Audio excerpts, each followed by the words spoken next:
A Werewolf Shifter Romance. Written by Amelia Hart. Chapter 1. Shattered Vows.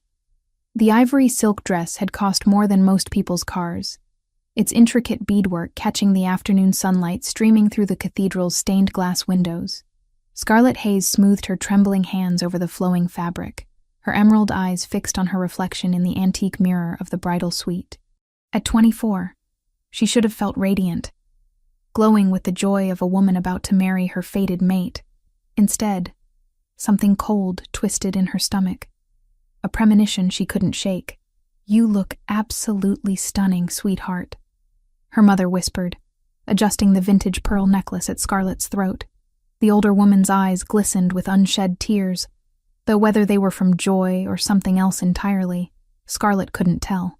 "Connor is the luckiest man alive." The mention of her groom's name should have sent butterflies dancing through her chest. Connor Whitmore, with his platinum blonde hair and ice blue eyes, had been the object of every she-wolf's desire since they were teenagers. The future alpha of the most powerful pack in the region, he was everything their world valued: strong, wealthy, and devastatingly handsome. More importantly, he was her fated mate, chosen by the moon goddess herself when they'd both turned 18. So why did Scarlet feel like she was walking toward her execution rather than her wedding? "The guests are all seated," announced her cousin Jessica, peering around the doorframe. 200 of the most important wolves in 3 territories. The Whitmore pack spared no expense. She whistled low under her breath. "I've never seen so many alphas and betas in one place. This is the social event of the decade." Scarlet's father, Thomas Hayes, appeared in the doorway, his beta strength evident in his broad shoulders and commanding presence. His usually warm brown eyes held a strange tension as they settled on his daughter.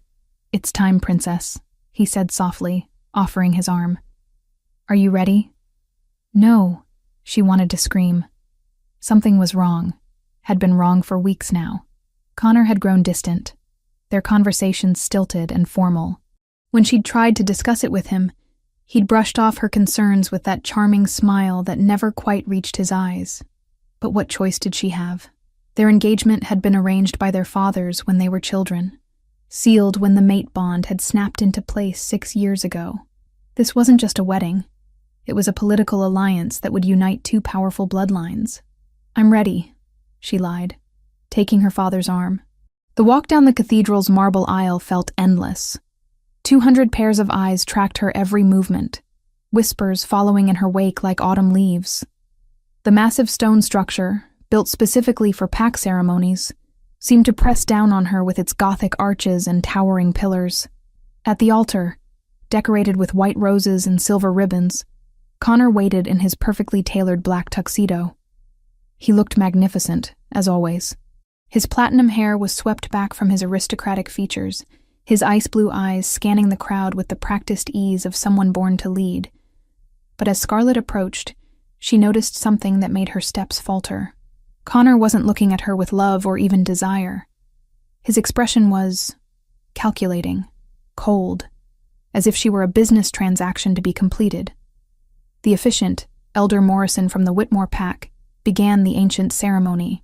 His gravelly voice echoed through the cathedral as he spoke of bonds forged by the moon goddess, of destinies intertwined by forces beyond mortal understanding.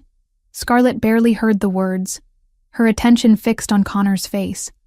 She searched desperately for some sign of the warmth they'd once shared, some hint of the passion that had flared between them when they were younger. "Do you, Connor James Whitmore, take Scarlet Rose Hayes as your mate, to honor and protect, to cherish and defend, through all the phases of the moon and beyond?" Connor's jaw tightened almost imperceptibly. The silence stretched for a heartbeat too long, and Scarlet felt her blood turn to ice. Finally, he spoke, his voice carrying clearly through the cathedral's perfect acoustics. "I do not." The words hit Scarlet like a physical blow. Gasps erupted from the congregation, followed by shocked murmurs that grew into a roar of confusion and outrage. Her mother's anguished cry pierced the air, while her father's growl rumbled with barely contained fury. But Connor wasn't finished. He turned to face the assembly, his voice rising with alpha authority that commanded attention. "I cannot bind myself to a mate who is fundamentally flawed. Scarlet Hayes is 24 years old and has never undergone her first transformation. She is defective, unsuitable to bear the children of an alpha bloodline. The humiliation crashed over Scarlet in waves. Every pair of eyes in the cathedral was fixed on her, some with pity, others with disgust, and many with the cruel satisfaction of witnessing someone else's downfall. Her legs trembled beneath the weight of her gown, and she feared she might collapse right there at the altar. This union would weaken the Whitmore line, Connor continued, his voice growing stronger with each word. I will not sacrifice the future of our pack for sentiment. The engagement is dissolved. Elder Morrison stammered, clearly unprepared for such a public rejection. But the contracts, the arrangements, are void, interrupted a new voice. Richard Whitmore, Connor's father and the current alpha, rose from his seat in the front pew. His steel-gray hair was perfectly styled, his expensive suit impeccable, but his smile was as cold as winter steel. My son has made his choice. The ceremony is over. Scarlet stood frozen at the altar, her world crumbling around her. The beautiful dress that had made her feel like a princess now felt like a costume, a mockery of dreams that would never come true. The whispers grew louder. Cruel observations about her condition that cut deeper than any blade. Pathetic, someone murmured. 24 and still can't shift. What kind of Luna would she make? The Whitmore pack dodged a bullet. Unable to bear another second of the humiliation, Scarlet gathered her skirts and ran. She fled down the aisle, past the shocked faces and whispered judgments, through the cathedral doors and into the late afternoon sunlight. Behind her, she could hear her mother sobbing, her father roaring challenges that would go unanswered. Her feet carried her across the manicured grounds of the Whitmore estate, through the gardens where she'd once dreamed of hosting pack gatherings as Connor's Luna.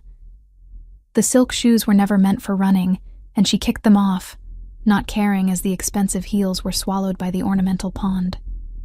The forest beckoned at the edge of the property, its dark trees offering sanctuary from the nightmare her life had become. Scarlet plunged into the shadows, her wedding dress catching on branches and thorns as she stumbled deeper into the wilderness. She ran until her lungs burned and her legs gave out, finally collapsing beside a moss-covered boulder. Only then did she allow herself to cry. Great, wrenching sobs that tore from her throat like howls of pain. Everything she'd believed about herself, about her future, had been stripped away in front of 200 witnesses. She was defective, unsuitable, unwanted. As the sun began to set, painting the forest in shades of gold and crimson, Scarlet became aware of a strange sensation. The fine hairs on her arms rose, and her breath caught in her throat. Somewhere in the deepening shadows, she was being watched. A pair of golden eyes gleamed from behind a cluster of pine trees, unblinking and intense. They held her gaze for a long moment, before disappearing into the darkness, leaving Scarlet alone with her shattered dreams and the growing certainty that her story was far from over. Chapter 2. Golden Eyes. The forest had never felt so alive, or so dangerous. Scarlet stumbled through the underbrush as twilight deepened around her, her torn wedding dress catching on every branch and thorn. The silk that had once made her feel like a princess now hung in tatters, stained with dirt and her own tears. She'd been walking for hours, driven by a desperate need to put distance between herself and the cathedral where her dreams had died. Her bare feet were cut and bleeding, but she barely noticed the pain. The physical discomfort was nothing compared to the agony in her chest, the hollow ache where her heart used to be. Connor's words echoed in her mind like a curse. Defective, unsuitable, fundamentally flawed. 24 years old and unable to shift into her wolf form, she was indeed an anomaly in their world. Most werewolves experience their first transformation during their teenage years, usually triggered by strong emotions or the full moon. But no matter how many times Scarlet had tried, no matter how desperately she'd reached for that primal part of herself, nothing had ever happened. A branch snapped behind her, the sound sharp in the evening stillness. Scarlet froze, her human senses straining to detect any threat. The forest around her seemed to hold its breath, even the insects falling silent. Another sound reached her ears, a low, rumbling growl that raised every instinct for flight her human body possessed. She turned slowly, her heart hammering against her ribs. 3 pairs of yellow eyes gleamed from the shadows between the trees, reflecting what little moonlight filtered through the canopy. As her vision adjusted, she could make out their shapes. Wolves, but not the noble, controlled creatures of the packs she knew. These were something else entirely. Rogues, wild wolves who had abandoned pack life, living as savage beasts in the wilderness. The largest of the 3 stepped forward, its mangy gray coat matted with mud and worse things. Foam dripped from its muzzle, and its eyes held the maddened gleam of a creature that had lost all connection to its human side. Behind it, the other 2 began to circle, moving with the practiced coordination of predators who had hunted together before. Scarlet's breath came in short, panicked gasps. She had no wolf to call upon, no supernatural strength or speed to save her. Against 3 rogue wolves, a human woman in a wedding dress stood no chance whatsoever. She took a step backward, then another, but her heel caught in the torn fabric of her dress and sent her tumbling to the forest floor. The lead rogue's lips pulled back in a snarl, revealing teeth stained with old blood. It crouched, muscles bunching beneath its patchy fur as it prepared to spring. Scarlet closed her eyes and waited for the end, thinking it was perhaps fitting that her story would conclude the same day it had been so publicly destroyed. The attack never came. Instead, a roar split the night air, not the howl of a wolf, but something deeper, more primal, a force of nature given voice. Scarlet's eyes snapped open to see a massive black shape hurtling through the trees like a living shadow. The newcomer slammed into the lead rogue with bone-crushing impact, sending both creatures rolling across the forest floor in a tangle of fur and fury. The black wolf was enormous, easily twice the size of the rogue's. Its coat was the color of midnight, so dark it seemed to absorb the moonlight rather than reflect it. But it was the eyes that stole Scarlet's breath, molten gold, burning with an intelligence and fury that spoke of perfect control despite the violence of its actions. The battle was swift and brutal. The black wolf moved with a predator's grace, each strike calculated and devastating. The first rogue died with its throat torn out before it could even register the threat. The second managed to rake its claws across the black wolf's shoulder, drawing thin lines of blood, but paid for the small victory with its life as massive jaws clamped down on its spine with a sickening crunch. The third rogue, seeing its packmates destroyed so easily, turned and fled into the darkness. The black wolf let it go, apparently satisfied that the immediate threat had been neutralized. Only then did it turn those burning golden eyes toward Scarlet. She should have been terrified. This creature had just killed 2 wolves with casual efficiency, displaying a level of violence that spoke of years spent in the wild. But as their gazes met across the small clearing, Scarlet felt no fear. Instead, something deep in her chest began to warm.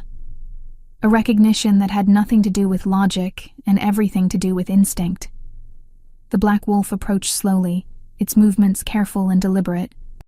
When it reached her, it lowered its massive head and sniffed delicately at her hair, her neck, her hands.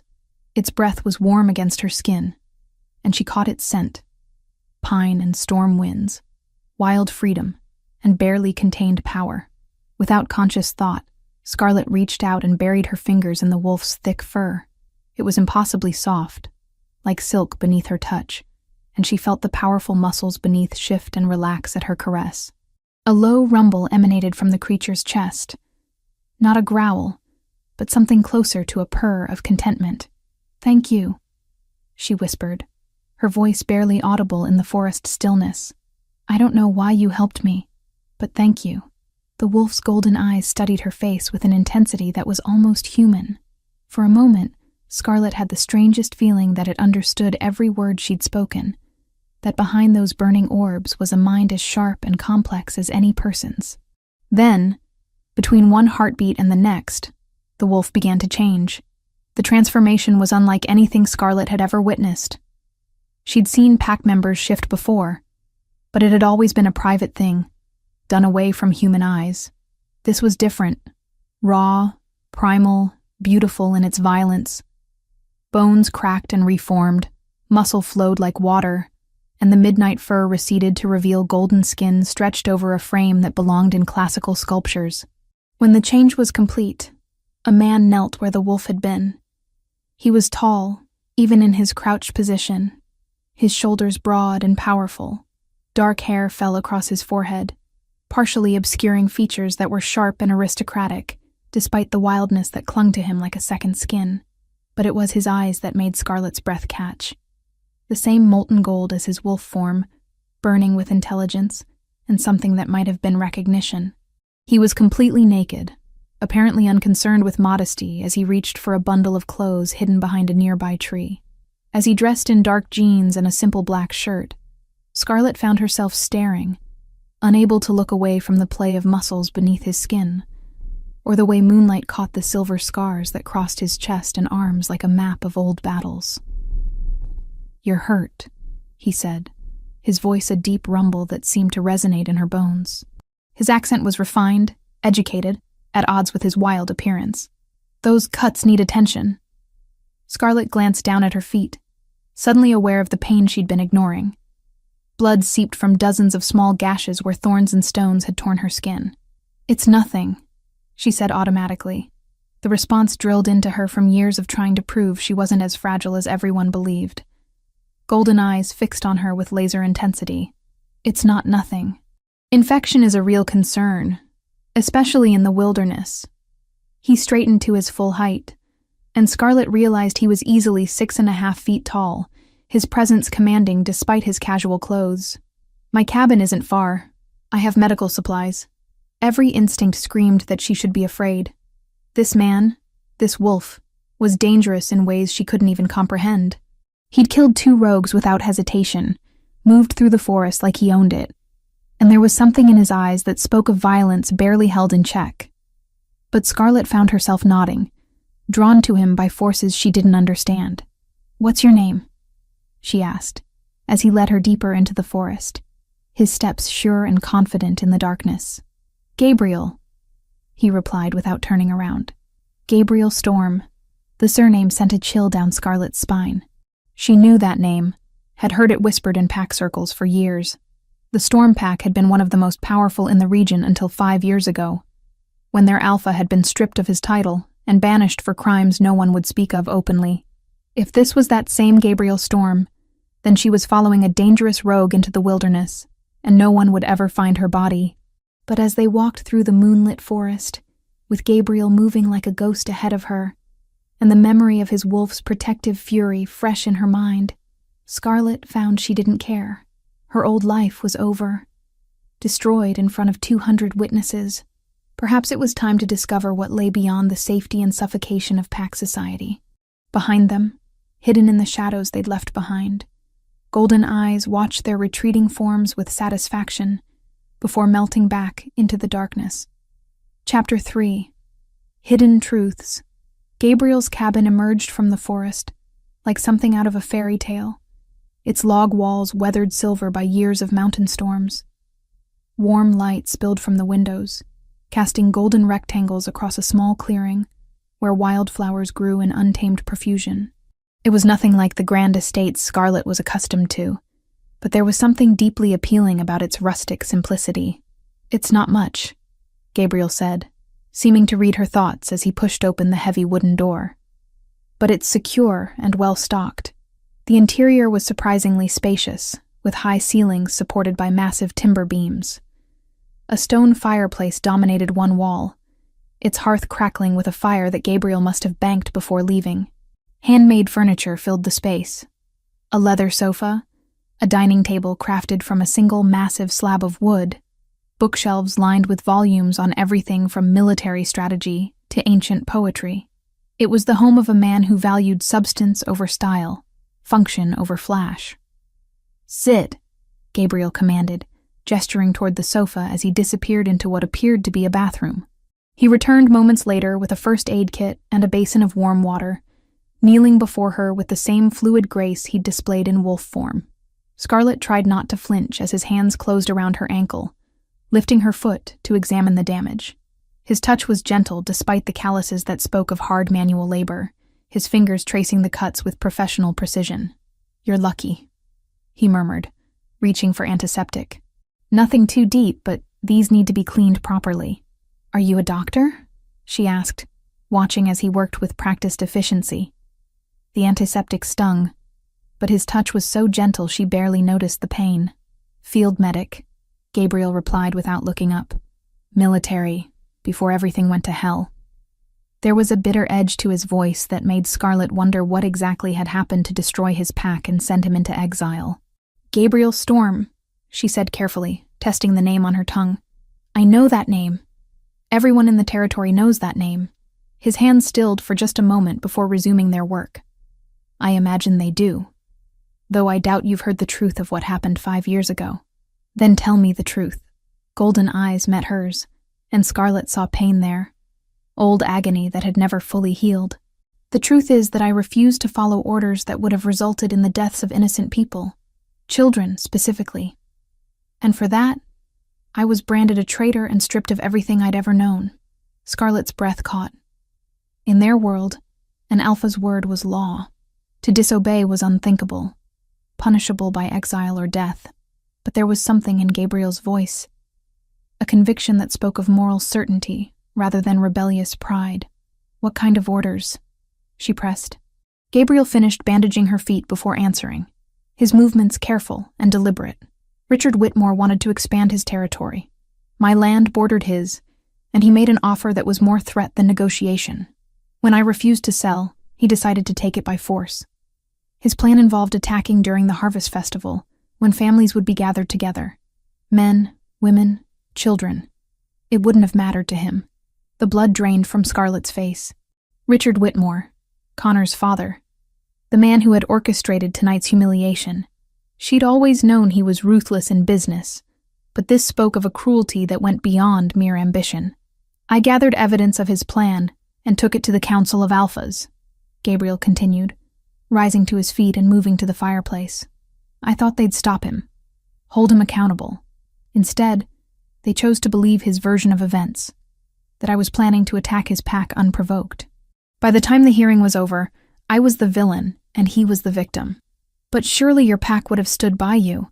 Gabriel's laugh was harsh and bitter. Money talks, Scarlet. Richard made them offers they couldn't refuse. Territory, business partnerships, marriages between bloodlines. One by one, they chose security over loyalty.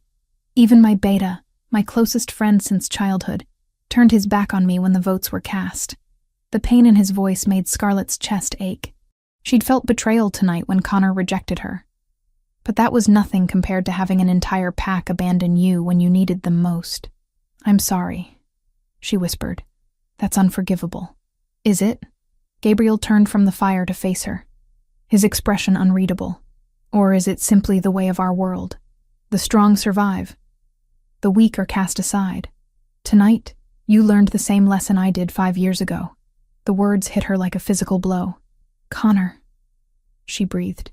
You know what happened. I know that Richard Whitmore's son publicly humiliated his fated mate at their wedding ceremony. I know that half the territory is talking about the defective Hayes girl who couldn't even manage to shift before her 24th birthday. Gabriel's voice was carefully neutral, but his eyes burned with suppressed anger. I also know that you're sitting in my cabin instead of celebrating your wedding night, so clearly the gossips got at least part of the story right. Shame burned in Scarlet's cheeks. I am defective. He was right about that much. What kind of werewolf can't shift? I've tried everything. Full moons, meditation, even having other pack members try to force the change. Nothing works. I'm just broken. Gabriel moved closer, his presence suddenly overwhelming in the confines of the cabin. You're not broken, Scarlet. You're something else entirely. What do you mean? Late bloomers aren't defects. They're rarities. Wolves who don't shift until their 20s or later are often the most powerful of our kind.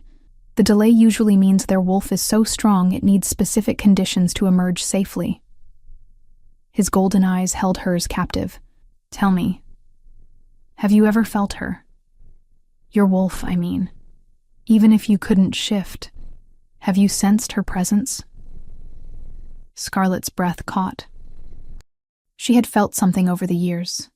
A restless energy that paced behind her ribs during emotional moments. a whisper of instinct that guided her steps through the forest. She'd always dismissed it as wishful thinking, but now, sometimes, she admitted, especially when I'm angry or scared. Like there's something wild inside me trying to break free.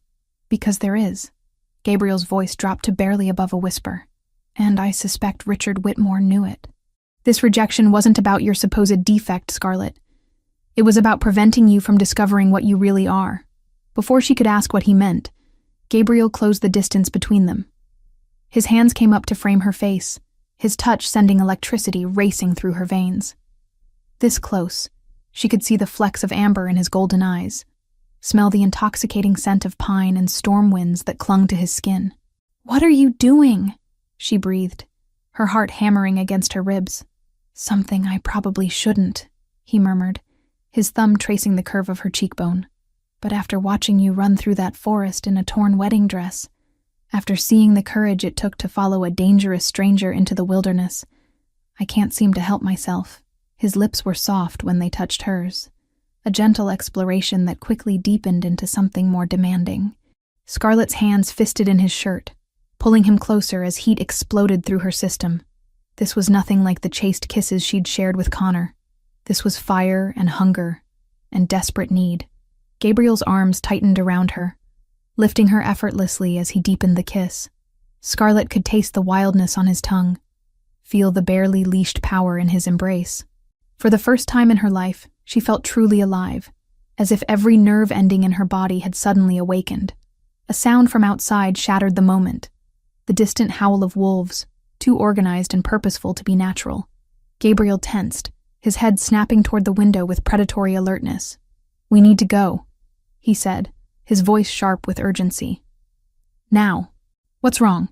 Gabriel was already moving, grabbing supplies from various hiding places around the cabin with practiced efficiency.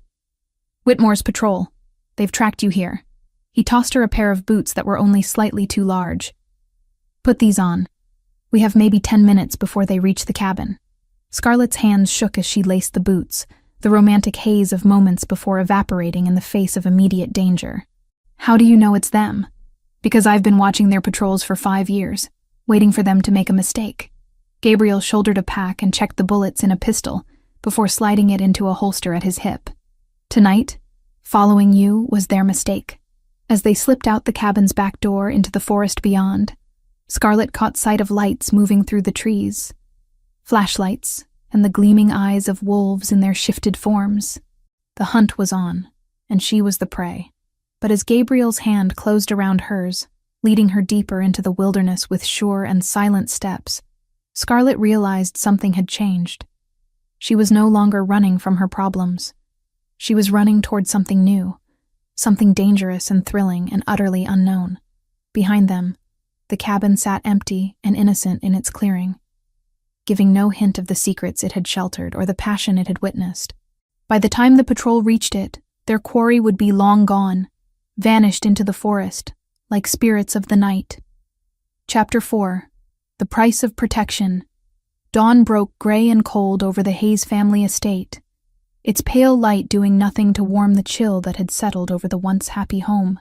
Scarlett crouched behind a cluster of oak trees at the property's edge, her borrowed clothes damp with morning dew, as she watched armed guards patrol the grounds she'd once run through as a child. "How many?"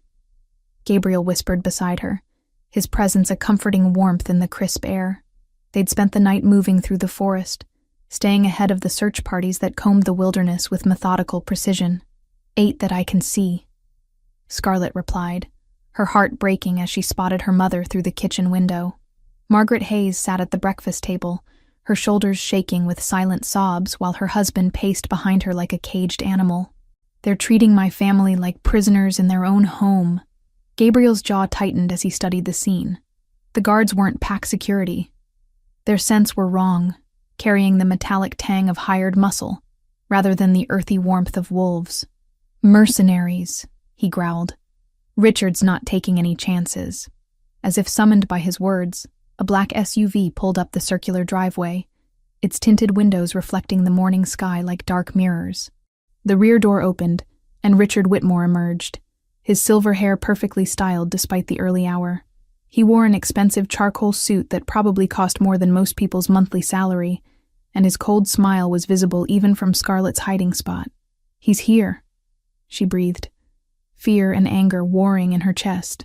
"What does he want with my family?" "Leverage," Gabriel said grimly. "You disappeared last night, and he needs you back under his control. Your parents are the bait." They watched as Richard approached the front door, flanked by two men whose bulky frames suggested they were more than simple bodyguards. Thomas Hayes answered the knock, his beta authority radiating outward in waves of barely controlled fury.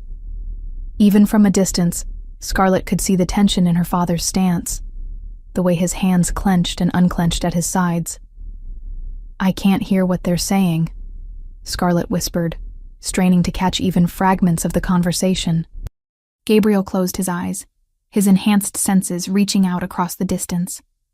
When he opened them again, his expression was grim. "He's giving your father an ultimatum. Return you to the pack within 24 hours, or lose everything. Their home, their business, their standing in the community. He's also threatening to have them charged as accessories to your kidnapping if they don't cooperate." "Kidnapping?" Scarlett's voice rose in outrage before Gabriel's hand over her mouth silenced her. "Shh," he murmured against her ear. "Sound carries further than you think." The conversation at the front door was brief, but heated. Richard's gestures were sharp and commanding, while her father's posture grew more rigid with each passing moment. Finally, the Alpha turned and walked back to his vehicle, but not before posting additional guards around the property's perimeter. "We have to help them," Scarlett said, as the SUV disappeared down the driveway. "This is my fault. If you hadn't run, you'd be locked in a cell somewhere, while Richard decided what to do with you," Gabriel interrupted. "Don't you understand? This was never about your supposed inability to shift. This is about something much more dangerous." "Then explain it to me," she demanded. "Stop speaking in riddles and tell me what's going on." Gabriel was quiet for a long moment, his golden eyes scanning the tree line for threats. Finally, he spoke, his voice low and urgent. "Have you ever wondered why your transformation has been delayed? Why you're the only wolf in your bloodline who hasn't shifted by their 18th birthday?" "Because I'm broken," Scarlett replied automatically, the words bitter on her tongue. "Because you're a silver wolf," Gabriel said, the words falling between them like a bombshell. Scarlett stared at him in shock. Silver wolves were legends, stories told around pack fires to entertain children. Supposedly they appeared once every few generations, wolves whose fur gleamed like moonlight and whose power dwarfed even the strongest alphas. But they were myths, weren't they? "That's impossible," she whispered. "Silver wolves are just stories that Richard Whitmore has been researching for years," Gabriel countered. "Why do you think he was so eager to arrange your engagement to his son? It wasn't for love or even political alliance. It was for control. A silver wolf under his command would make him unstoppable." The implications hit Scarlett like a physical blow. "You're saying he knew? All these years he knew what I was and was planning to use you," Gabriel finished. "Silver wolves are incredibly rare, but they're also incredibly powerful. In the right hands, they can influence other wolves, heal mortal injuries, even command entire packs. But they have to be claimed first, bonded to an alpha who can channel their abilities." "Connor," Scarlett breathed. "He was supposed to claim you, yes. But something went wrong with Richard's plan. Maybe Connor got cold feet. Or maybe you were showing signs of awakening too early. Either way, the public rejection was damage control. Better to humiliate you than risk you discovering your true nature." A commotion near the house drew their attention. Several guards were dragging someone from the servants' entrance, a young woman with dark hair and terrified eyes. Scarlett recognized her immediately. "Sarah," she gasped. Sarah Martinez had been her closest friend since childhood, the daughter of the Hayes family's housekeeper. "They're taking Sarah." Gabriel caught her arm as she started to rise. "It's a trap. They're counting on you to make an emotional decision." But Scarlett was already moving, her body acting on instincts she didn't fully understand. Heat built in her chest, spreading outward through her limbs like liquid fire. The sensation was familiar but stronger than ever before. The presence she'd always felt stirring behind her ribs was suddenly wide awake and furious. "Let her go," Scarlet shouted, emerging from the tree line with reckless abandon. The guards spun toward her voice, their hands moving to weapons, but they weren't fast enough. The transformation hit her like a lightning strike.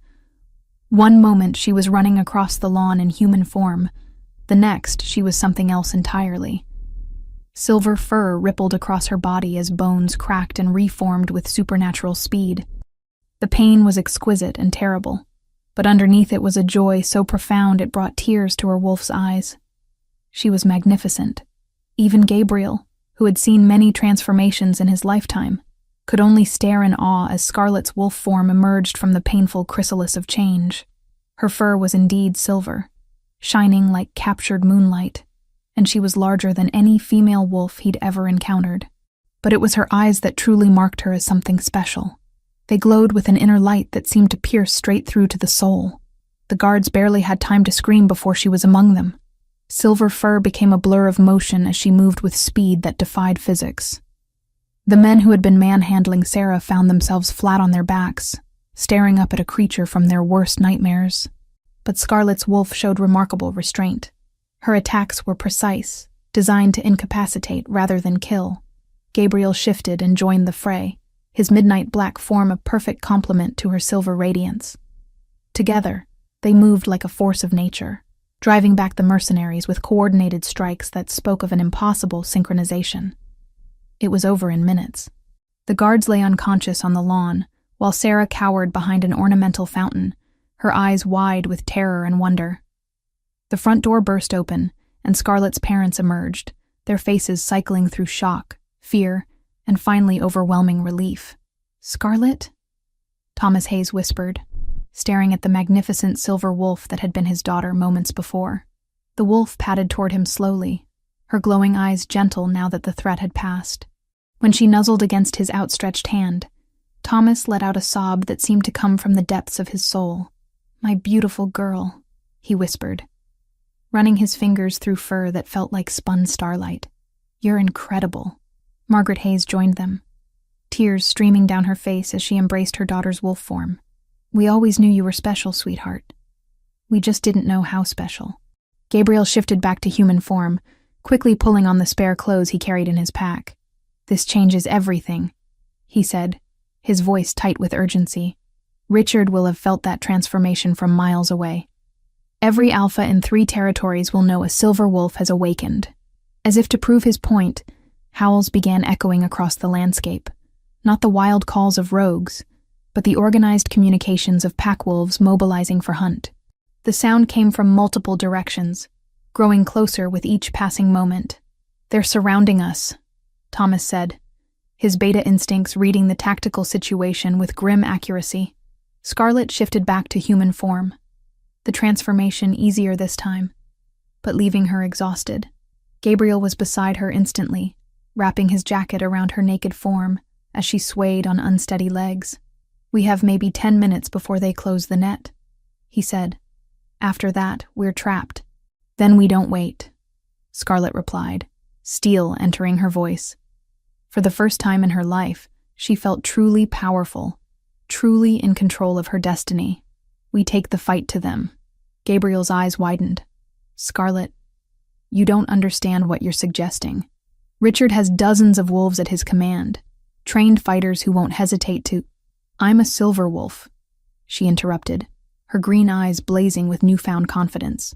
"Isn't it time he learned what that really means?" As the howls drew closer, and the net tightened around the Hayes estate, Scarlet felt the last of her old fears falling away. She was no longer the broken girl who couldn't shift, the defective mate who had been publicly humiliated.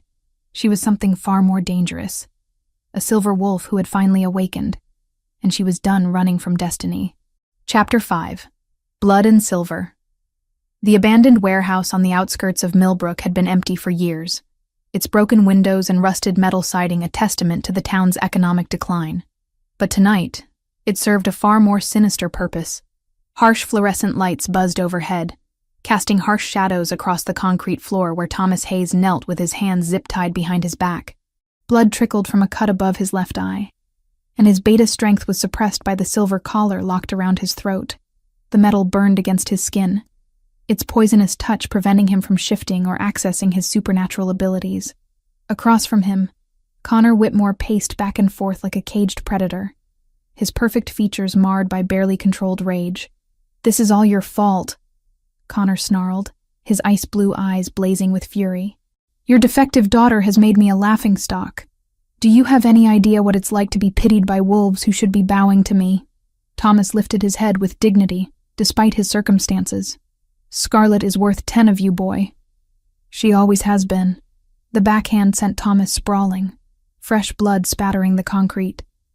Connor flexed his fingers, savoring the violence as he crouched beside his captive. Defiant to the end, "I suppose I shouldn't expect anything less from the father of a freak." "She's not a freak," Thomas spat, struggling back to his knees. "She's more powerful than you'll ever be, and deep down you know it. That's why you rejected her, because you were afraid." Connor's laugh was cold and brittle. Afraid? Of that pathetic creature who couldn't even shift? Please. But his voice carried an edge of uncertainty that hadn't been there before.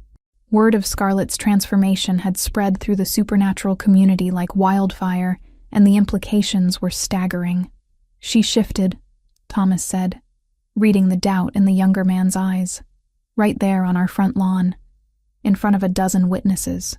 Silver fur, glowing eyes, power that made the very air tremble. Tell me, Connor, when was the last time your transformation inspired awe instead of just fear?" The second blow was harder than the first, splitting Thomas's lip and sending him crashing into a support pillar. Connor stood over him, breathing heavily as he fought to maintain control. "It doesn't matter what she is now. By dawn, she'll be dead, and this embarrassment will be over." "You think Gabriel Storm will let that happen?" Thomas asked, wiping blood from his mouth with his bound hands. "You're not dealing with some lovesick puppy anymore, boy. You're facing an alpha who's spent 5 years planning his revenge." Connor's face went pale at the mention of Gabriel's name. The exiled alpha's reputation had grown in the wilderness, stories spreading of a wolf who could kill a dozen rogues single-handedly, who moved through the forest like a ghost and struck without warning. Having him as an enemy was bad enough. Having him as Scarlet's protector was a nightmare scenario. "That's why we're here," Connor said, trying to regain his composure. "They'll come for you, and when they do, we'll be ready. 12 of my best fighters, armed with silver weapons and tranquilizer darts. Your precious daughter's power won't save her from a sniper's bullet." As if summoned by his words, one of the guards posted at the warehouse entrance spoke into his radio. "Movement in the tree line, sir. 2 figures approaching from the north." Connor's pulse quickened as he moved to the bank of monitors that showed feeds from cameras hidden around the building's perimeter. Sure enough, 2 shapes were visible in the green glow of night vision. A man and a woman moving with predatory grace through the shadows. Gabriel and Scarlet. Even through the grainy security footage, there was no mistaking the fluid way they moved, the perfect synchronization of their steps. They weren't stumbling into a trap. They were hunting, and Connor suddenly felt like prey. "Remember the plan," he barked into his radio. "The female is the priority target. I want her alive if possible, but don't hesitate to put her down if she shifts. The male is expendable." The response crackled back from multiple positions around the warehouse. "Copy that, sir. All units in position." But Gabriel and Scarlet had no intention of walking into the trap blind. They'd spent 2 hours circling the building, mapping guard positions, and identifying weaknesses in the defensive perimeter. Gabriel's military training combined with Scarlet's newly awakened instincts created a formidable tactical team. 6 snipers on the rooftops, Gabriel whispered, his enhanced vision picking out the telltale glint of rifle scopes. 4 more guards at ground level, plus however many are inside with your father. Scarlet nodded, her silver eyes glowing faintly in the darkness. Since her transformation, her senses had sharpened dramatically. She could smell her father's blood on the wind, hear his heartbeat despite the warehouse walls between them. More importantly, she could sense the fear radiating from Connor and his men. They were scared of her, and that fear would be their downfall. "I can take the snipers," she said, her voice carrying new confidence. My wolf form is fast enough to reach them before they can get a clear shot. And the guards inside? A smile played at the corners of her mouth, and Gabriel felt a chill run down his spine. There was something different about Scarlet now, something that spoke of power awakening and old restraints falling away. Leave them to me. The attack began at exactly midnight.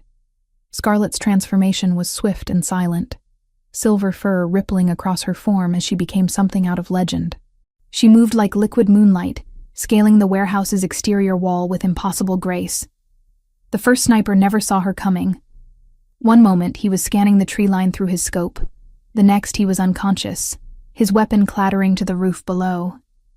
Gabriel struck simultaneously, his own shift flowing like water as midnight black fur replaced human skin. He moved through the ground-level guards like a force of nature, using non-lethal force, but displaying a level of skill that left no doubt about his lethality. Within minutes, half of Connor's defensive force was neutralized. Inside the warehouse, Connor watched his carefully laid trap disintegrate on the security monitors. "How are they moving so fast?" he demanded, his voice cracking with panic. "Those are trained soldiers out there, because they're not fighting soldiers," Thomas said from his position on the floor, pride evident in his voice despite his injuries. "They're fighting legends." The warehouse's main door exploded inward with a sound like thunder. Scarlet stood in the opening, her human form backlit by the moon, her silver hair seeming to glow with inner light. She wore dark tactical gear that Gabriel had procured from his hidden caches, and her green eyes burned with righteous fury. "Let him go," she said, her voice carrying an authority that made every wolf in the building instinctively want to submit. This was the power of a silver wolf in full command of her abilities, a presence so overwhelming that even trained fighters struggled to maintain their composure. Connor rallied his remaining men with desperate commands. "Take her down! All units, converge on the main floor!" But as they moved to surround her, Gabriel materialized from the shadows behind them. His human form was even more terrifying than his wolf, a predator who had learned to kill in a dozen different ways, his golden eyes reflecting the harsh fluorescent light like a demon's. The battle was swift and brutal. Connor's men were skilled, but they were facing opponents who moved with supernatural coordination. Gabriel's military training combined with Scarlet's raw power created a devastating combination. Silver light began to emanate from her skin as her abilities fully awakened, and the very air around her seemed to thrum with energy. One of the guards managed to get behind her, raising his rifle for a killing shot. But Scarlet spun with inhuman speed, her hand closing around the barrel and crushing it like paper. The man stared in shock at his ruined weapon, before her other hand struck his throat with surgical precision, dropping him unconscious to the floor. Gabriel fought with calculated efficiency, each strike designed to incapacitate rather than kill. But his restraint was wearing thin as he saw the extent of Thomas's injuries, the silver collar that was slowly poisoning the older man's system. When one of Connor's men pulled a knife and lunged at him, Gabriel's response was swift and final. "Stop!" Connor screamed, his voice breaking with desperation. "Stand down, all units! Stand down!"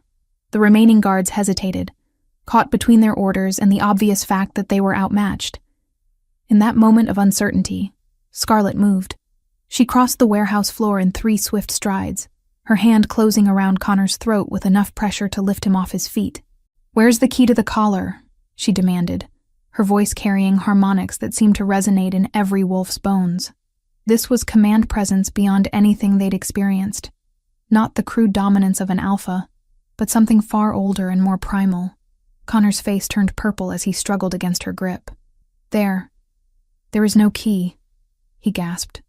It's welded shut. Only silver nitrate solution can dissolve it."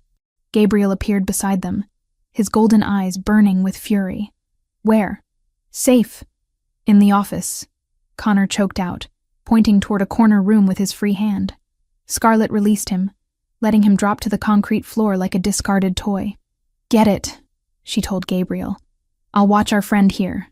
As Gabriel disappeared into the office, Connor struggled to his feet, his earlier arrogance replaced by naked fear.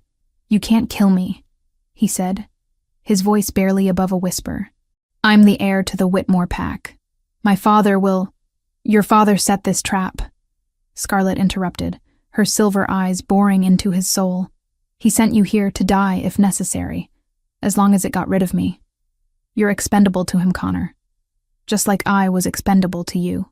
The truth of her words hit him like a physical blow.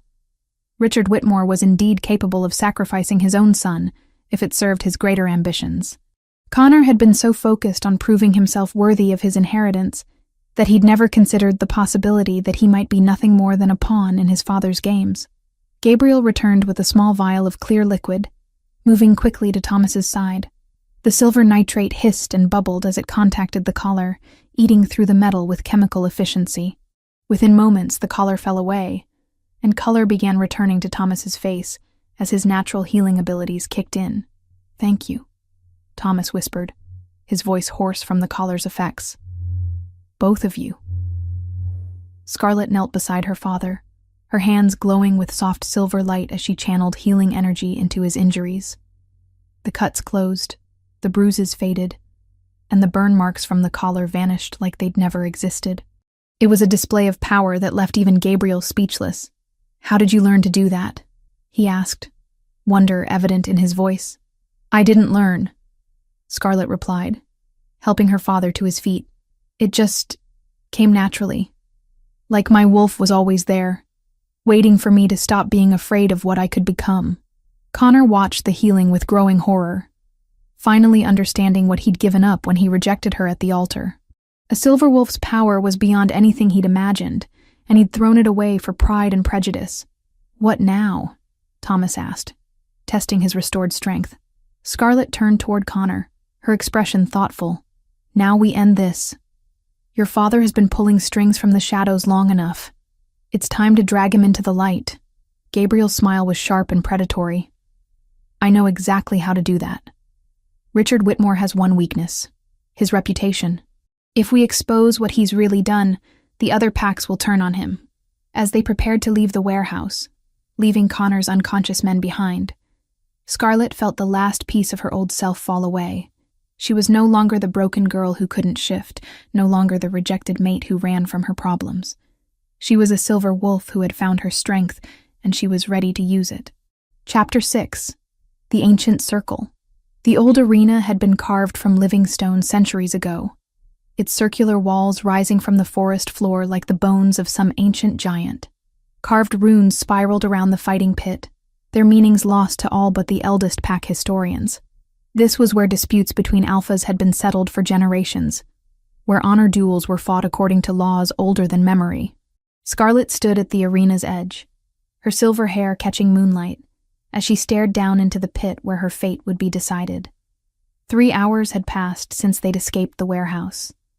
3 hours of frantic preparation, as word spread through the supernatural community. The challenge had been issued and accepted. Gabriel Storm versus Connor Whitmore, with the winner claiming the right to Scarlett's hand, according to ancient pack law. "This is insane," she muttered for the 10th time, her hands clenched into fists at her sides. "I'm not some prize to be won in combat." Gabriel stood beside her, his face a mask of controlled determination. He'd stripped down to simple black pants, his scarred torso gleaming in the moonlight like polished bronze. "The challenge is the only way to end this legally. If I defeat Connor in formal combat, Richard can't retaliate without breaking laws that predate his pack by centuries. And if you lose?" Golden eyes met hers, burning with fierce certainty. "I won't." Around them, representatives from a dozen packs filled the stone seats that ringed the arena. This wasn't just a duel. It was a political event that would reshape the power structure of the entire region. Alphas who rarely left their territories had come to witness the spectacle, drawn by rumors of the Silver Wolf and the exiled alpha who had claimed her. Richard Whitmore sat in the place of honor, his silver hair perfectly styled despite the late hour. He wore an expensive suit that somehow managed to look formal even in the wilderness setting, and his cold smile never wavered as he surveyed the crowd. Beside him, Connor paced like a caged animal, his perfect features twisted with anxiety and barely controlled rage. The younger Whitmore had undergone his own transformation in the hours since the warehouse. Gone was the pampered heir who had publicly humiliated his bride. In his place stood a fighter who had trained for this moment his entire life. His muscles had been honed by the best trainers money could buy. his reflexes sharpened by years of combat instruction. But there was fear in his ice-blue eyes, the recognition that he was facing an opponent whose reputation had grown to legendary proportions. Elder Morrison, the same official who had presided over the disastrous wedding ceremony, stood at the arena's center with an ancient tome in his weathered hands. His voice carried clearly in the still night air as he recited the formal challenge. By the laws of our ancestors, by the bonds that tie pack to pack and wolf to wolf, we gather to witness trial by combat. Connor James Whitmore, heir to the Whitmore pack, challenges the right of Gabriel Storm to claim Scarlet Hayes as his mate. The challenged has accepted. Let the moon goddess judge who is worthy. A murmur ran through the assembled crowd as Scarlet stepped forward, her voice ringing with newfound authority. I object to these proceedings. Elder Morrison blinked in surprise. Miss Hayes, this is highly irregular. The challenge has been properly issued and accepted according to laws that treat women like property. Scarlet interrupted, her silver eyes blazing with fury. I am not a prize to be won or lost. I am a silver wolf, and I demand the right to speak before this combat begins. Shocked whispers rippled through the crowd. For a woman to interrupt a formal challenge was unprecedented, but no one could deny what she was. The power radiating from her was unmistakable. Ancient, primal, tied to the very foundations of their species. Richard Whitmore rose from his seat, his voice cutting through the murmurs like a blade. The girl speaks out of turn. She is unmated, unclaimed, and has no standing in these proceedings. I have every standing, Scarlet replied, her voice carrying harmonics that made every wolf in the arena feel the urge to submit. I am the last of my bloodline, a silver wolf who has awakened to her full power. According to the oldest laws that predate your pack by millennia, I have the right to choose my own mate. Elder Morrison's face went pale as he consulted his ancient tome, his fingers tracing passages written in languages that few still remembered. She is correct, he said finally, his voice barely above a whisper. The law of the silver wolves supersedes all other claims. They may choose their mates freely, without interference from pack politics or family arrangements. The arena erupted in chaos. Some spectators cheered, recognizing the justice in Scarlet's claim. Others protested, unwilling to see centuries of tradition overturned by a single woman's defiance. But beneath the noise, a deeper current ran through the crowd. Recognition that something fundamental was shifting in their world. Richard's composure finally cracked, his face twisting with rage as he realized his carefully laid plans were unraveling. This is outrageous! I will not stand here and watch pack law be perverted by some girl who thinks she's special because she can shift into an unusual color. Unusual color? Gabriel's voice carried across the arena like a growl of thunder. She is a silver wolf, you fool. The last of a bloodline that your greed and ambition nearly extinguished. Your son rejected her publicly, forfeited any claim he might have had, and now you dare to call her special as if it's an insult? Connor finally found his voice, stepping to the edge of the fighting pit. Enough talk. I challenge you, Gabriel Storm, exiled alpha, murderer, and thief. Face me in combat, and let the moon goddess decide who is worthy. Gabriel's transformation was swift and terrible to behold. His human form rippled and flowed, bones cracking and reforming as midnight black fur spread across his skin. When the change was complete, he stood as one of the largest wolves any of them had ever seen. Easily 3 times the size of a normal shifter, his golden eyes burning like molten metal in the darkness. Connor's own shift was equally impressive, his wolf form revealing the true extent of his physical conditioning. His fur was platinum blonde like his human hair, and his ice-blue eyes held the cold calculation of a natural predator. He was smaller than Gabriel, but faster, his movements precise and economical as he circled the larger wolf. The fight began with explosive violence. Connor struck first, his smaller size allowing him to dart in and rake his claws across Gabriel's shoulder before dancing away from the counterattack. First blood went to the challenger, dark liquid staining Gabriel's midnight fur. But Gabriel's response was devastating. He moved with the patience of an experienced hunter, weathering Connor's quick strikes while looking for openings. When they came, His attacks were precise and brutal, calculated to disable rather than merely injure. The crowd watched in rapt silence as the two wolves circled each other, their movements creating a deadly ballet in the moonlit arena. Connor was skilled. There was no denying that. His trainers had prepared him well for this moment, teaching him to use his speed and agility against larger opponents. But Gabriel was something else entirely. A wolf who had survived 5 years in the wilderness, who had learned to kill or be killed every single day. His movements spoke of hard-earned experience, of battles fought against rogues and predators that would have torn a lesser wolf apart.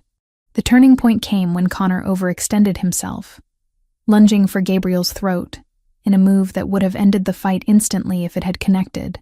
But Gabriel was ready, twisting aside at the last moment, and catching Connor's front leg in his massive jaws. The crack of breaking bone echoed through the arena, followed by Connor's howl of pain and rage. The younger wolf stumbled, his left foreleg hanging useless as he tried to maintain his fighting stance. Blood flowed freely from the injury, staining the ancient stone beneath his paws. But he refused to submit, his pride driving him forward even as his strength failed. "Yield!" Gabriel's voice rumbled through their mental connection, the kind of communication that was possible between wolves in their shifted forms. "You're beaten.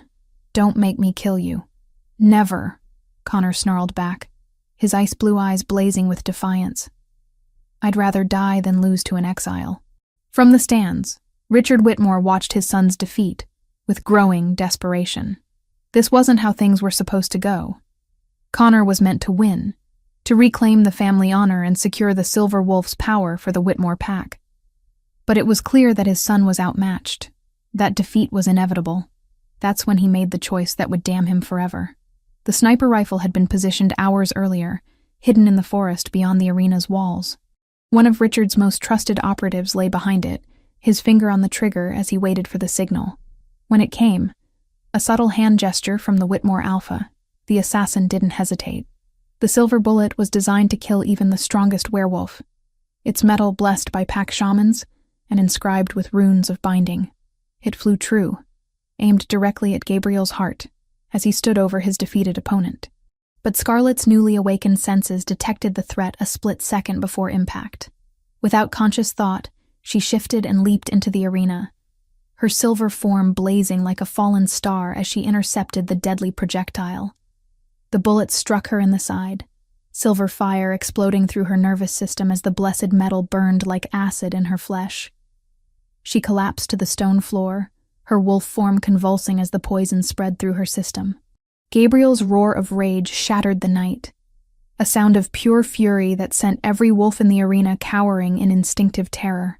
He abandoned his defeated opponent and rushed to Scarlett's side, his massive form shielding her as she struggled to maintain consciousness. "Treachery!" Elder Morrison's voice cracked with outrage as he realized what had happened. "This combat was conducted under the ancient laws. Interference is forbidden." But Richard had already revealed his hand. More figures emerged from the forest, mercenaries armed with silver weapons, their faces hidden behind tactical masks. They moved with military precision, surrounding the arena as their alpha rose from his seat. "The laws are what I say they are," Richard declared, his mask of civility finally falling away to reveal the monster beneath. "I am the strongest alpha in 3 territories, and strength makes right. The girl will come with me, and anyone who objects will share the exile's fate." Gabriel shifted back to human form, cradling Scarlett's injured wolf body against his chest.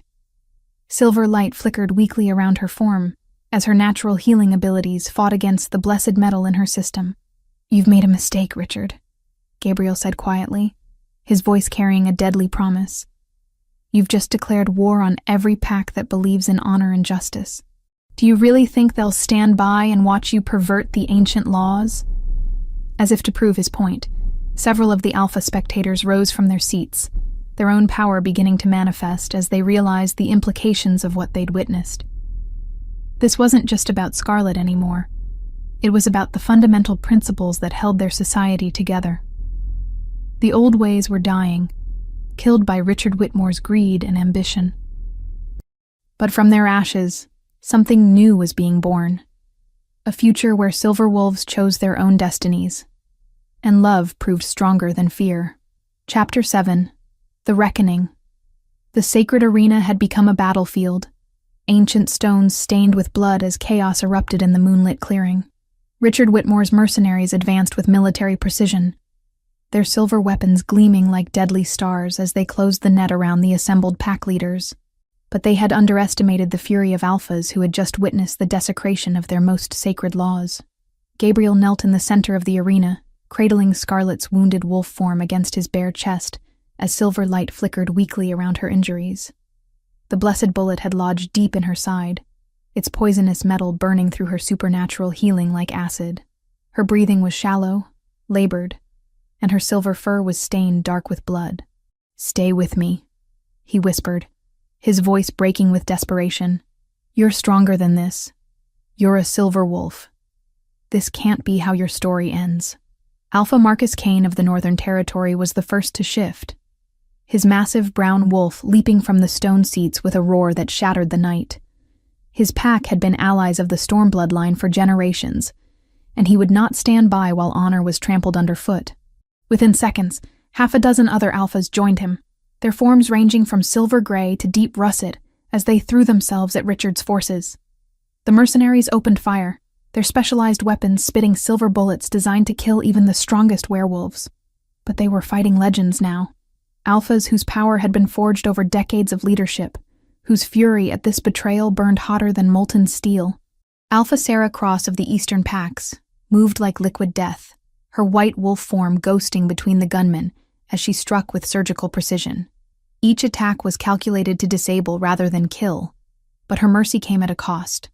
More silver bullets found their mark, and supernatural blood began to stain the ancient stones. "This is madness," Elder Morrison cried, clutching his sacred tome as violence erupted around him. "The arena is consecrated ground. Fighting here will curse us all." But Richard Whitmore was beyond caring about curses or sacred laws. His master plan was crumbling before his eyes, and desperation had driven him to abandon all pretense of honor. "Kill them all," he snarled into his radio. "Leave no witnesses to this night." Connor struggled to his feet in his human form, his broken arm hanging useless at his side as he watched his father's true nature finally revealed. All his life, he'd believed in the righteousness of the Whitmore cause, convinced that his family's dominance was justified by their strength and intelligence. Now he saw the truth. They were nothing more than tyrants who had built their empire on fear and betrayal. "Father, stop this," he pleaded, staggering toward the older man.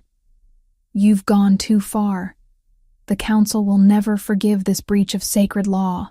Richard's backhand sent his son sprawling, blood spraying from Connor's split lip. "The council serves at my pleasure," he snarled. "I made them, and I can unmake them just as easily. As for you, you're no son of mine." A true Whitmore would have finished that exile when he had the chance. Gabriel's attention was torn between the battle raging around them and Scarlet's fading life force. The silver bullet was killing her slowly, its blessed metal spreading poison through her system faster than her supernatural healing could counter it. He needed to extract it, but doing so would require tools and time he didn't have. That's when Thomas Hayes appeared at his side, the older man's beta instincts driving him to protect his daughter, despite the chaos surrounding them. In his hands was a military field surgery kit, its instruments gleaming in the moonlight. "I was a combat medic before I became a beta," Thomas said, his voice steady despite the circumstances. "I can get that bullet out, but I'll need you to hold her still." Gabriel nodded grimly, his hands gentle but firm, as he restrained Scarlet's convulsing form. The silver light around her injuries was growing fainter with each passing moment, her body's natural defenses overwhelmed by the blessed metal's toxicity. Thomas worked with practiced efficiency, his hand steady as he probed the entry site with silver-coated forceps. The metal sizzled against the instruments, sending up wisps of acrid smoke that burned their nostrils. But slowly, carefully, he began to extract the deadly projectile. Around them, the battle had turned into a massacre. Richard's mercenaries were skilled and well-equipped, but they were facing opponents whose supernatural abilities defied conventional tactics. Alpha Kane's pack had arrived in force, dozens of wolves streaming from the forest to join the fight.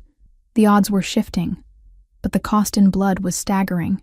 "Got it," Thomas breathed, holding up the extracted bullet with his forceps.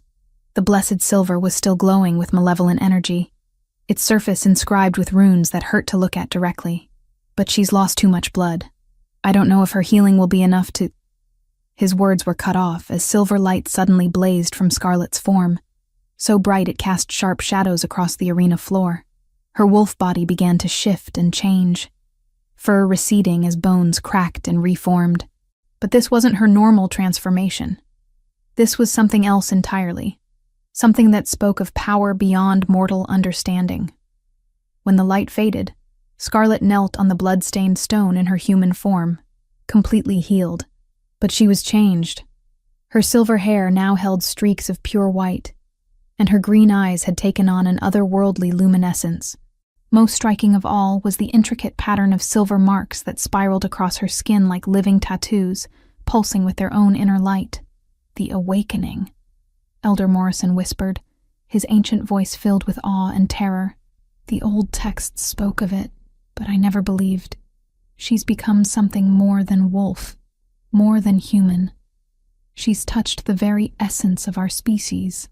Gabriel stared at her in wonder, barely daring to breathe as she rose to her feet with fluid grace. The woman he'd fallen in love with was still there, but she was also something else now, a bridge between the mortal world and the primal forces that had given birth to their kind. "Enough," Scarlet said, her voice carrying harmonics that seemed to resonate in every wolf's bones. The word rolled across the battlefield like thunder, and incredibly, the fighting began to slow as combatants turned to stare at her transformed figure. Richard Whitmore felt the change immediately, his alpha dominance wavering in the face of something far older and more powerful than pack politics. But desperation drove him forward, his silver-plated claws extending as he lunged toward the transformed woman who had become the center of his obsession. "If I can't have you," he snarled, "then no one can." He never reached her. Gabriel's transformation was instantaneous, his wolf form materializing in a burst of midnight fur and golden fire. But this wasn't the same creature that had fought Connor in the arena. This was something primal, touched by Scarlet's awakening power, and elevated beyond normal limitations. He stood easily 8 feet tall at the shoulder, his form wreathed in shadows that seemed to bend reality around them. The collision between Richard and Gabriel was like the meeting of natural disasters. They rolled across the arena floor in a tangle of claws and fangs, their roars shaking dust from the ancient stone walls. But the outcome was never in doubt. Richard's artificial enhancements were no match for power that had been blessed by the moon goddess herself. When it was over, Richard Whitmore lay broken on the arena floor, his chest rising and falling in labored gasps as his life ebbed away. Gabriel stood over him in his human form once more, his golden eyes cold with judgment. "You brought this on yourself," Gabriel said quietly. "Your greed, your cruelty, your willingness to break every law that holds our society together. This is the price of your ambition." Richard's response was a wet laugh that sprayed blood across the stone. You think this changes anything? There are others like me, others who won't bow to your pet freak. Then they'll learn the same lesson you did," Scarlet said, moving to stand beside Gabriel. Her transformed appearance was breathtaking and terrible, beauty elevated to a level that hurt to look at directly. "The old ways are dying, Richard. Your pack's reign of terror ends tonight." As if to emphasize her words, Connor struggled to his feet and moved toward them, his face streaked with tears of shame and recognition. "I'm sorry," he whispered, his voice breaking. "For everything. For the wedding. For believing his lies. For being too weak to see the truth." Scarlet studied him with those luminous eyes, seeing past the surface arrogance to the broken young man beneath. "Your father poisoned you against compassion, but that doesn't excuse what you did. The question is, what will you do now that you know better?" Connor fell to his knees before her, his submission complete and absolute. "Whatever you command. I'll spend the rest of my life trying to atone for what my family has done." Around them, the surviving mercenaries had laid down their weapons, overwhelmed by the supernatural display they'd witnessed. The Alpha Pack leaders gathered in a loose circle, their eyes bright with a mixture of awe and calculation. as they processed the implications of what had just occurred. "The Whitmore pack is finished," Alpha Kane said, his voice carrying clearly in the sudden silence. "Their territory will be redistributed among the loyal packs, and their surviving members will need to find new allegiances. What about him?" Alpha Cross asked, nodding toward Connor's kneeling form. Gabriel looked to Scarlet, recognizing that this decision was ultimately hers to make. She studied Connor for a long moment, her transformed senses reading the genuine remorse and self-loathing that radiated from his broken form. "Exile," she said finally. "Not the comfortable exile his father would have given me, but true banishment. Let him learn what it means to survive on his own, to build something from nothing. If he can prove that he's learned from this night, perhaps there will be a place for him in the new order we're building." Connor nodded through his tears, accepting the judgment with something approaching relief. He'd expected death, and exile, even harsh exile, offered the possibility of redemption. As dawn broke over the ancient arena, painting the blood-stained stones in shades of gold and crimson, a new era began for the werewolf packs of the region. The old hierarchies had crumbled, the corrupt systems that had enabled Richard's tyranny swept away by the awakening of a power that predated them all. Elder Morrison stepped forward with his ancient tome, his weathered hands trembling as he prepared to perform a ceremony that hadn't been conducted in over 3 centuries. "By the light of the dawn and the witness of the assembled packs," he began, his voice carrying ancient authority, "I proclaim Gabriel Storm and Scarlet Haze as true mates, blessed by the moon goddess herself. Let no force on earth or beyond dare to separate what has been joined in blood and starlight."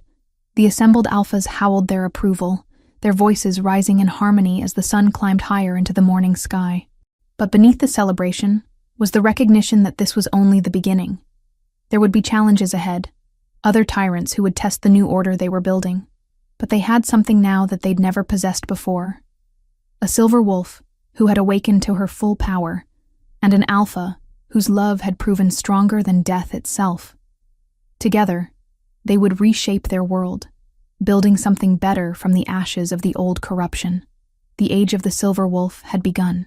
Chapter 8. Silver Dawn. 6 months had passed since the night that changed everything, and the forest clearing where Gabriel and Scarlet had chosen to build their new life was alive with the sounds of construction and laughter. Where once only wilderness had stretched between ancient oaks, now stood the foundation of something unprecedented. A pack settlement built on principles of equality and mutual respect, rather than dominance and fear. Scarlet stood on the porch of their newly completed cabin, her hand resting protectively over the gentle swell of her abdomen where their child grew. The silver marks that had appeared during her awakening still decorated her skin, but they'd settled into more subtle patterns that caught sunlight like captured starfire. Her pregnancy had been detected early by her enhanced senses, and the joy it brought was visible in every smile she shared with Gabriel. "The delegation from the Northern Territory arrived this morning," Thomas Hayes called out as he approached, his beta authority now serving in an advisory capacity rather than enforcement. Since Richard Whitmore's downfall, the political landscape had shifted dramatically, with several smaller packs requesting integration into Gabriel's growing alliance.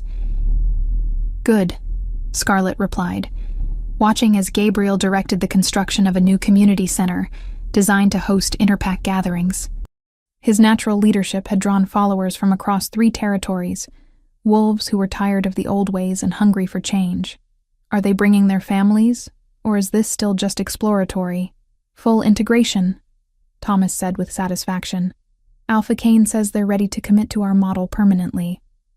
That brings our numbers to over 200 adults plus children." The growth had been remarkable, and sometimes overwhelming.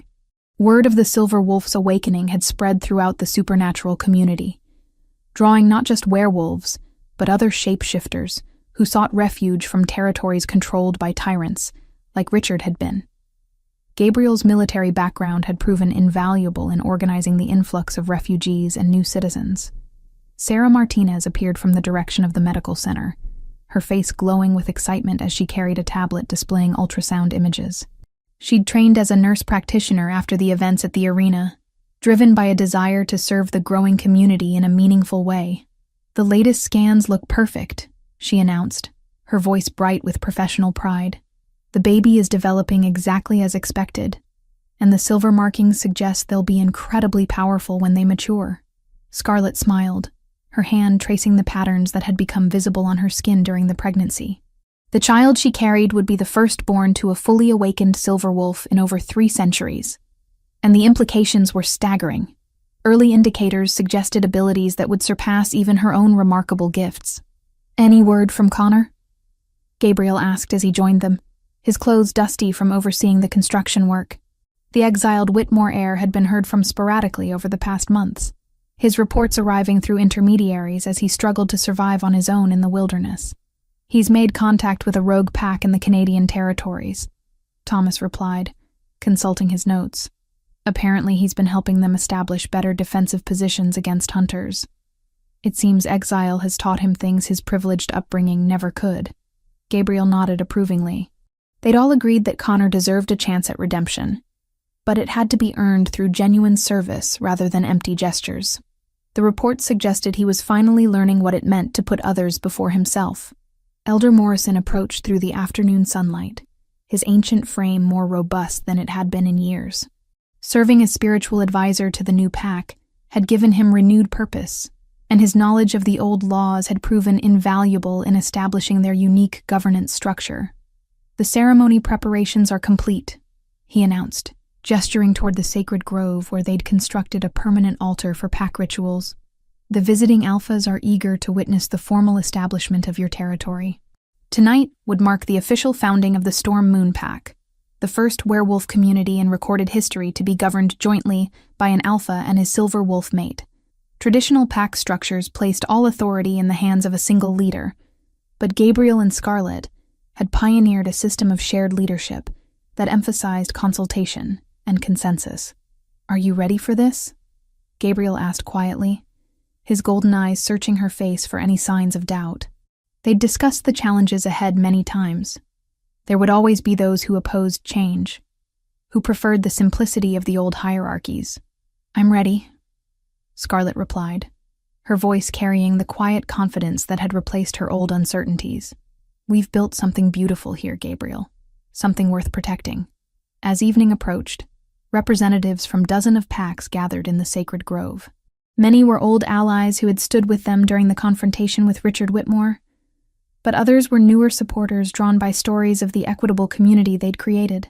Even some former Whitmore pack members had requested integration, seeking absolution for their previous loyalty to a corrupt system. The ceremony began as the sun touched the horizon, painting the sky in shades of gold and crimson that seemed to bless the proceedings with divine approval. Elder Morrison stood before the ancient altar, his weathered hands holding the sacred artifacts that would formalize their territorial claim. "We gathered tonight to witness something unprecedented," he began, his voice carrying clearly through the assembled crowd. "The founding of a pack that honors both the strength of the alpha and the wisdom of the silver wolf, where leadership serves the people rather than the other way around." Gabriel and Scarlet stepped forward together, their hands intertwined as they faced the representatives of the supernatural world. She wore a dress of flowing silver that seemed to capture and reflect moonlight, while he was dressed in the formal black that befitted an alpha accepting responsibility for his people's welfare. "Do you, Gabriel Storm, accept the burden of leadership not as privilege, but as service, promising to protect and guide your pack with wisdom and courage?" Elder Morrison asked, his ritual words carrying weight accumulated over centuries. "I do," Gabriel replied, his voice strong and certain. "I swear by the moon goddess to serve my pack with honor, to protect the innocent, and to ensure that power is used for the good of all rather than the few." The elder turned to Scarlet, his ancient eyes bright with approval. "Do you, Scarlet Haze Storm, accept the role of Silver Moon, to temper strength with compassion and guide your people toward a brighter future?" "I do," Scarlet answered, her silver-marked skin beginning to glow with inner light. "I swear to use my gifts not for personal gain, but for the welfare of our community, to be a voice for the voiceless, and a shield for the vulnerable."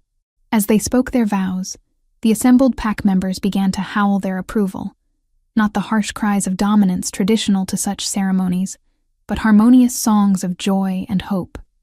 The sound rose through the forest canopy toward the stars, carrying their promises to the very foundations of the natural world. Elder Morrison raised an ornate chalice, filled with consecrated wine, its silver surface inscribed with runes that seemed to move in the flickering torchlight. By moon and star, by earth and sky, I pronounce you joint leaders of the Storm Moon Pack. May your reign be long and prosperous, and may your children carry on the legacy of justice you established tonight. Gabriel and Scarlet drank from the chalice together, the ritual wine warm and honeyed on their tongues. As they did, Scarlet's silver marks blazed brighter, and Gabriel's eyes took on an inner golden fire that spoke of power shared rather than hoarded. The celebration that followed lasted until dawn, with music and dancing that drew participants from across the supernatural spectrum. But for Gabriel and Scarlet, the most meaningful moments came in quiet conversations with pack members who spoke of dreams finally within reach, of children who would grow up without fear of tyrannical leaders. As the first light of morning painted the eastern sky, they stood together on their cabin porch, watching their community settle into sleep after the night's festivities. Their hands rested together on Scarlet's growing belly, feeling the strong kicks of the child who would inherit this new world they'd built. "Do you think we'll be able to maintain it?" Scarlet asked quietly, her voice thoughtful as she considered the challenges ahead. "There will always be those who prefer the old ways, who see our methods as weakness rather than strength." Gabriel's arms tightened around her, his chin resting on the top of her head as he considered her words. "We'll face opposition," he agreed. "But we have something the old tyrants never possessed, a community built on genuine loyalty rather than fear. Our people stay because they want to be here, not because they're afraid to leave." A soft cry from the direction of the nursery drew their attention. One of the pack's newest additions, a werewolf infant whose parents had been killed by hunters before finding sanctuary in their territory. Sarah Martinez emerged from the building, cradling the child with practiced ease as she sang a gentle lullaby. "Look at that," Scarlet murmured, her voice filled with wonder. 6 months ago, we were running for our lives through the forest. Now we're providing sanctuary for orphans and refugees from across the continent. That's what happens when you choose love over fear," Gabriel replied, pressing a gentle kiss to her temple. "It spreads like wildfire, touching lives you never even knew existed." As the sun climbed higher, bringing warmth to their peaceful valley, more sounds of waking life began to emerge from the various buildings scattered throughout their territory. Children's laughter mixed with the calls of adults beginning their daily routines, creating a symphony of normalcy that would have been impossible under the old systems. Alpha Marcus Kane approached their porch, his weathered face bright with satisfaction as he carried a stack of reports from the various allied territories. "The integration numbers are beyond our most optimistic projections," he announced. "Word of what you've built here is spreading, and we're receiving requests for alliance from packs as far away as the Pacific Northwest. Growing too fast can be dangerous," Gabriel warned, his military mind already considering the logistical challenges. "We need to ensure our systems can handle the expansion without losing the principles that make us different. That's why we have you," Scarlet said with a smile, her hand squeezing his affectionately. "Your strategic mind balanced with my intuitive understanding of what people need. Together, we can handle whatever comes." As they discussed expansion plans and integration protocols, a familiar figure emerged from the forest path, Connor Whitmore, but changed almost beyond recognition. Gone was the pampered heir who had rejected her at the altar.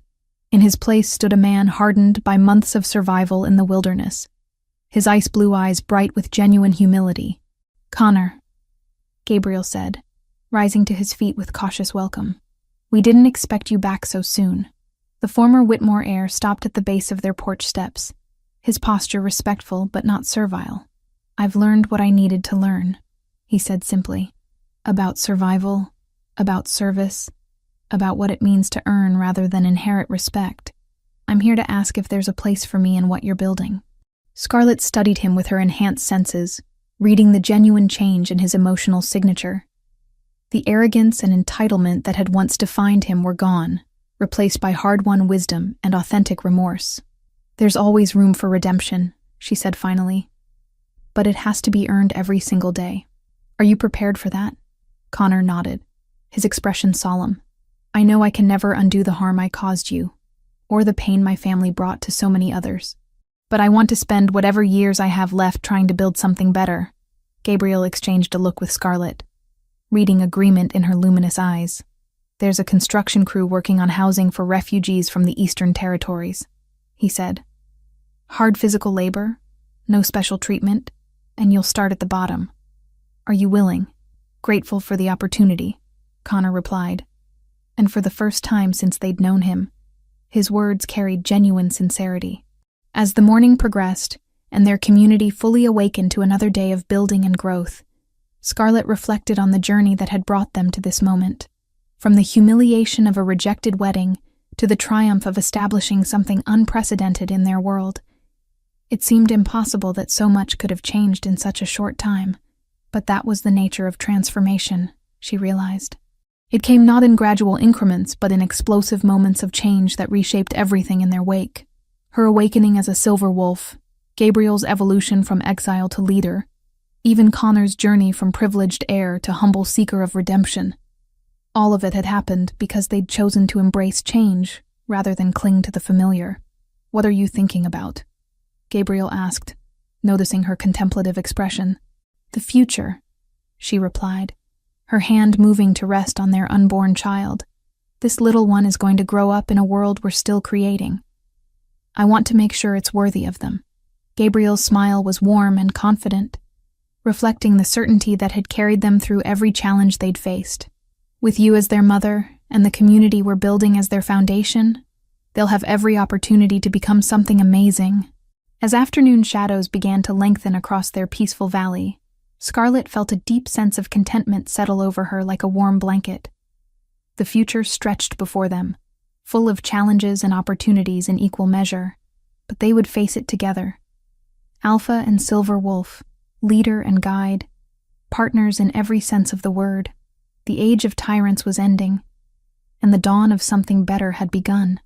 In the months and years to come, their child would inherit a world where strength served compassion, where leadership meant service, and where love had proven more powerful than fear. It was, Scarlet thought, as she watched the sun set over their thriving community, exactly the kind of future worth fighting for.